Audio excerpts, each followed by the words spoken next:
welcome in. This is The Herd, wherever you may be listening, however you may be listening to this show. Thanks so much for making this part of your day. I'm Doug Gottlieb, filling in for Colin Cowherd, live from sunny, beautiful Los Angeles, home of two new Lakers, along with Christine Leahy on the iHeartRadio app for Fox Sports 1 and Fox Sports Radio.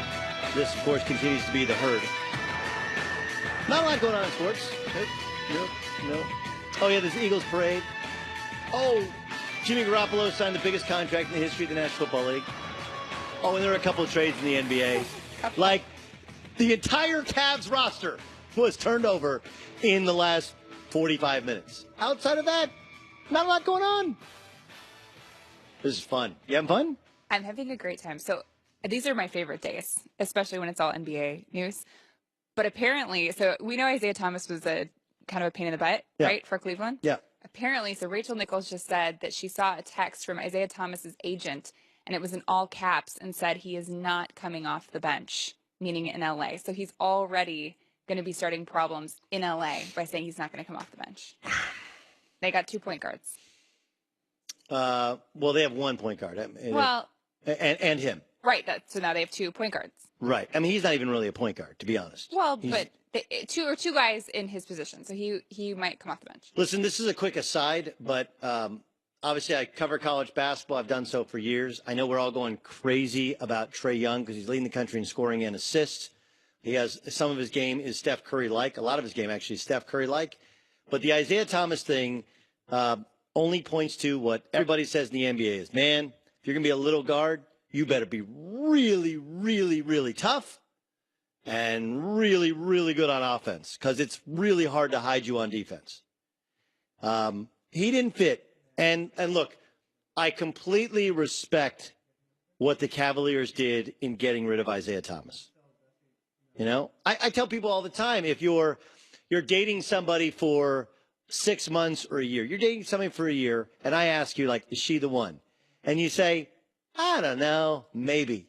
You know what the answer is. You just don't want to admit what the answer is, especially guys, because it's a lot of work, right?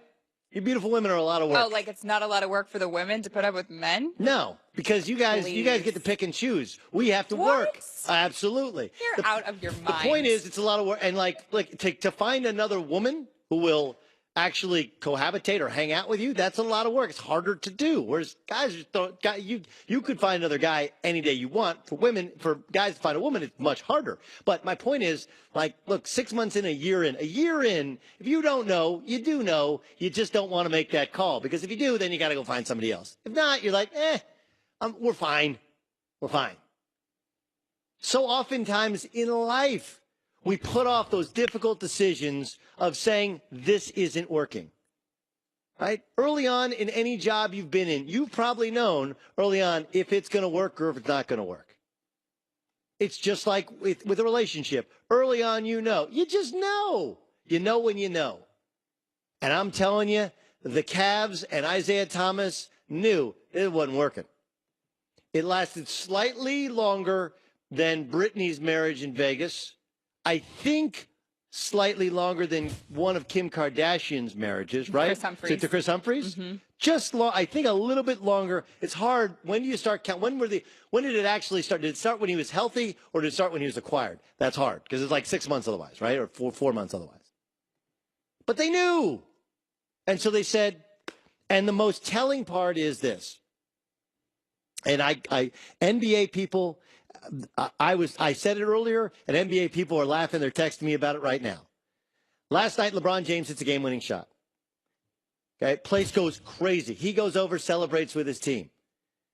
And Isaiah Thomas is like, yo, let me celebrate with you. Yet no one's paying attention to Isaiah Thomas. He looked like Kevin Hart at the Super Bowl trying to climb onto the podium with the Philadelphia Eagles. Like, that's cool. Hey, can I get up there? Like, no, you cannot. No, you cannot. That's for Eagles only. You don't get to sell. That's for Nick Foles and Nick Foles' beautiful little baby girl. Body language is important. And the body language of the Cavaliers wanting nothing to do with him. Combined with 2 days previous, he said, Hey, one of the things is we don't make adjustments. To Ty Lue having to answer questions about a point guard who's played for him for like 14, 15 games saying, hey, man, adjustments? The Cavs knew it ain't going to work. It ain't going to fit. We're not going to try and fix this thing. We'll find you another place. Goodbye. Let's get to the let's get to the herd. This is not the global satellite network, right? We don't have the satellite network. Let's just on the phone. Chris Mannix joins us. He's joined Colin, I know, in studio before.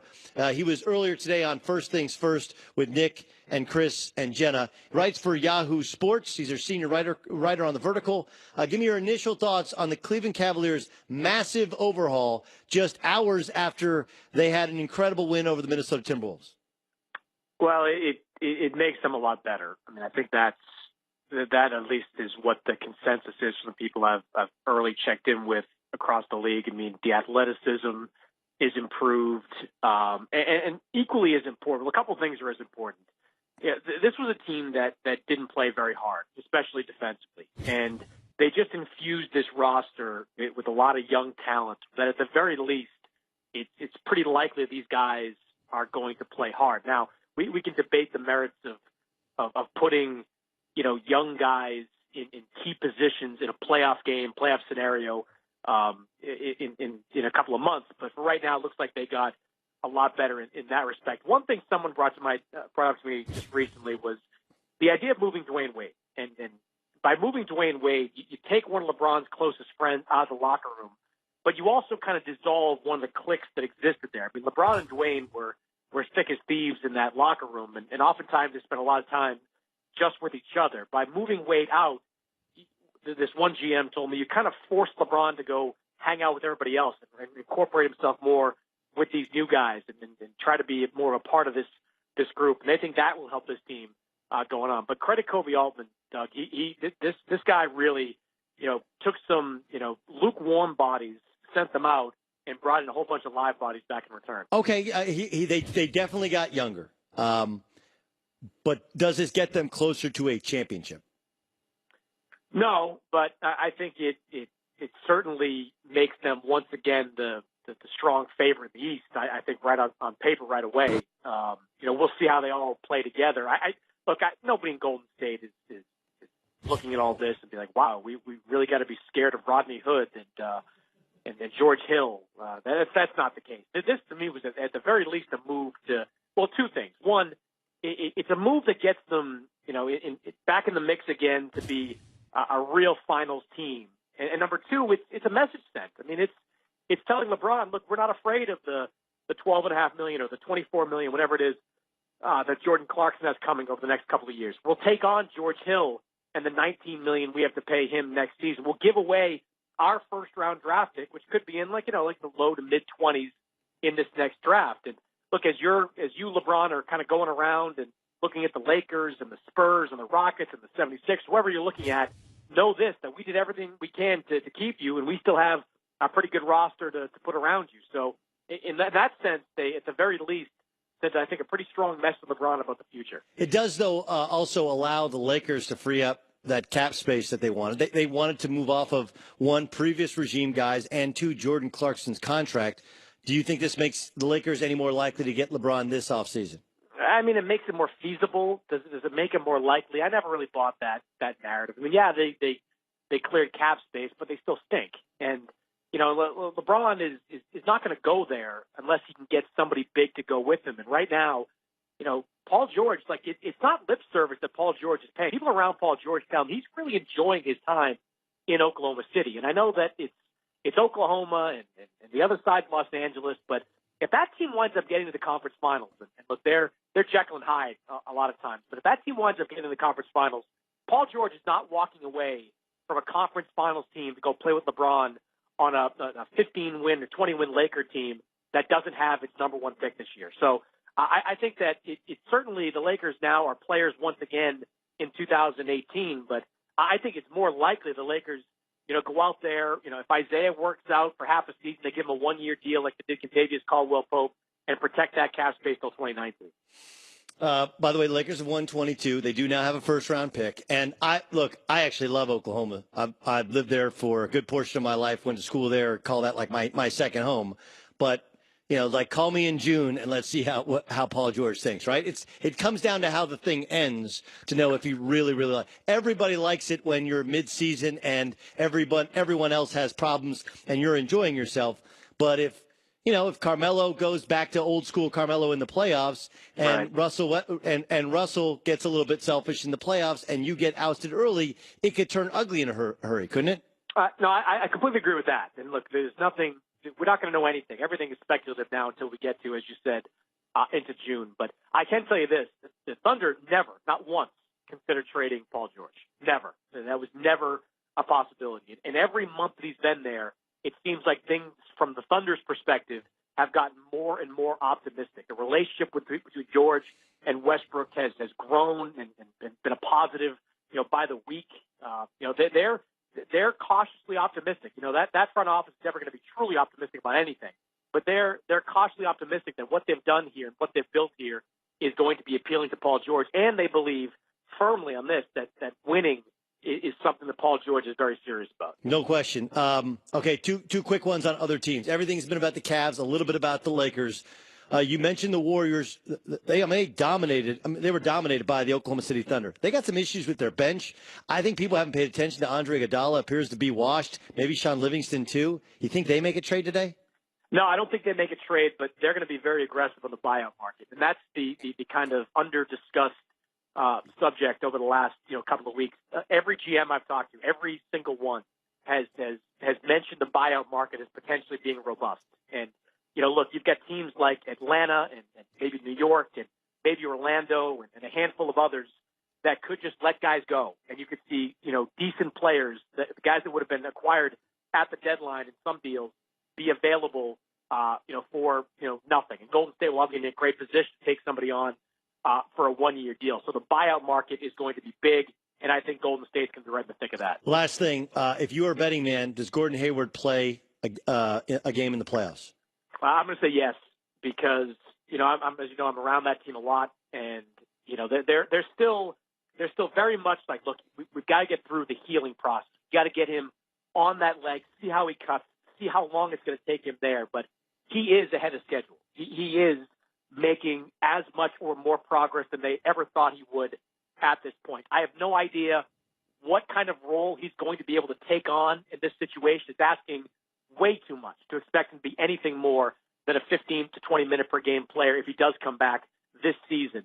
But 15 to 20 minutes of an all-star is a lot better than 15 to 20 minutes of Agil Nader, Semi Ojeleye, and some of the other guys Boston's been rolling out there. Yeah, and might put them closer to being a contender than some would think. They're going to get Doug. They're going to get someone too. Like they're still. We got about 45 minutes to go. They're still very much engaged on Tyreek Evans. It's a game of chicken, I think, right now with the Memphis Grizzlies and Tyreek Evans, and Boston will be one of the first in line for some of these buyout guys as well. So the Boston roster is not yet complete. They're not going to have a knee-jerk reaction, though, is what I was told, to what Cleveland's doing. They're not going to give a first-round pick in any deal at the deadline, but they will see what happens with Memphis, and they will be aggressive when that buyout market opens up. Chris Mannix, follow him on Twitter to find out what else is going on in the NBA. Of course, he was on First Things First earlier today. Read his work in Yahoo Sports on the Vertical. Thanks so much, Chris. You got it, Doug. Yeah, look, the buyout market, it's interesting. Yesterday was one of Colin's favorite days. Now, I think one of the reasons he worked yesterday was because he loves National Signing Day. Yeah. Right? And then I saw where he compared National Signing Day and flipping guys to Josh McDaniels being flipped back to the Patriots.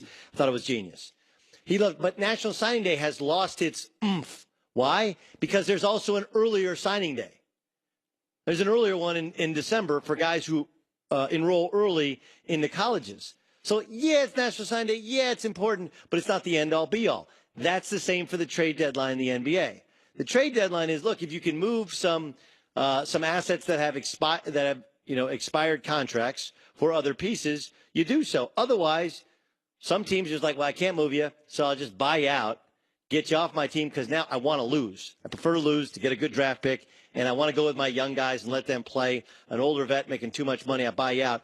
The secondary market, the buyout market, it's a lot like the what's called the waiver wire market in Major League Baseball, right? Same type of market where that's what happened with Justin Verlander, right? You get moved there if you don't get moved to the trade deadline. So we are not done even when we're done in what Chris at 44 minutes. 40-ish minutes. It looks like the Cavs are going to send Kendrick Perkins too. Kendrick Perkins? Yeah. He still exists? Yeah. Hasn't been As a playing bouncer or as a I don't player? think he's been playing, but they're going to sign him. Perk? Yeah, I love it. It's good He'll just get out there and yeah, he just makes people. that. He does make a good. He does. Scowl. He mean. It's called mean mugging. He's a mean mugger. He's a very good mean mugger. Yeah, like he's got a great. I think Kendrick Perkins have a great career as an actor in Hollywood. Like what's it called when you play like specific roles like a tough guy Typecast. Yeah, like the henchman. Yeah, he could be a total henchman in like a Bond movie. Huh. Right? I mean, think about how big he could be like put the metal in his mouth. He could be like the new Jaws, not the shark Jaws. Jaws. You have to know Bond movies. Yeah, I was just thinking about sharks. Different one. Jaws from the Bond. Like he could totally be a henchman.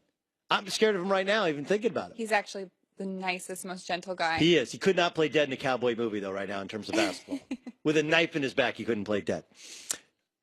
45 minutes left in the trade deadline. Jimmy Jackson will join us upcoming next. I want to ask him how hard is this to get a team to play together?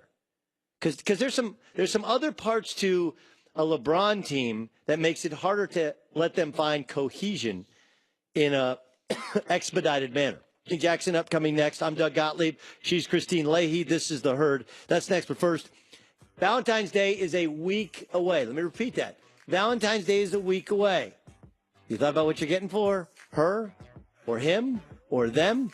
Don't fail miserably like you have in the past. Oh, yeah, by the way, you might want to get something for your mother-in-law or your potential future mother-in-law. Here's a great gift, Sherry's Berries. Perfect way to make a big impression this Valentine's Day. Don't think outside, think inside the box. Your berries will arrive in Sherry's Berries' signature gift box with a beautiful ribbon. Right now, my listeners can send Sherry's Berries any of their decadent gourmet gifts to their Valentine. Save 20% off on gifts of over $29 with the promo code HERD. Juicy strawberries dipped in milk, dark, white chocolatey goodness, then topped with rich chocolate chips, chopped nuts, signature swizzles. You choose the delivery date, it's guaranteed. Hurry and order today. Valentine's Day is next week. 20% off on unforgettable gifts of over $29 from Sherry's Berries. Go to berries.com, berries.com. Put the code HERD in at checkout. That's berries.com. Code is HERD.